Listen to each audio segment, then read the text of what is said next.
as Israel launched more strikes on the Gaza Strip. A high-rise building housing several media outlets was struck and collapsed.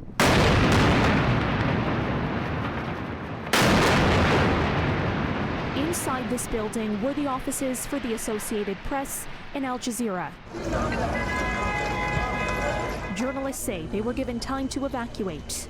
We are shocked and horrified that the Israelis would target the building that housed a peace bureau in Gaza. That building provided the best vantage point for the world to see the events in Gaza.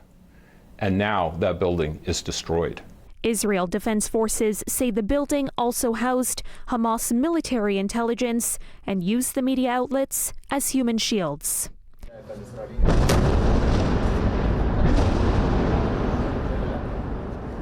Militants firing rocket after rocket from Gaza, targeting Tel Aviv.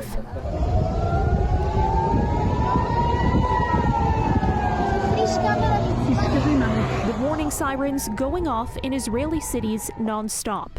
That white smoke in the sky is from Israel's missile defense system intercepting the rockets.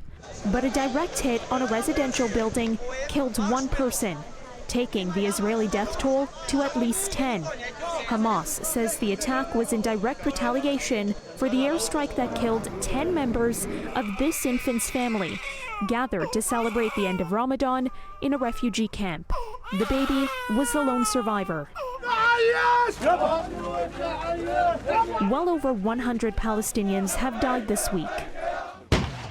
The rockets, airstrikes, and artillery fire escalating for a sixth day, as Palestinians in the West Bank demonstrated to commemorate the Nakba, or what they call the catastrophe, dating back to the creation of Israel in 1948 and the displacement of hundreds of thousands of Palestinians.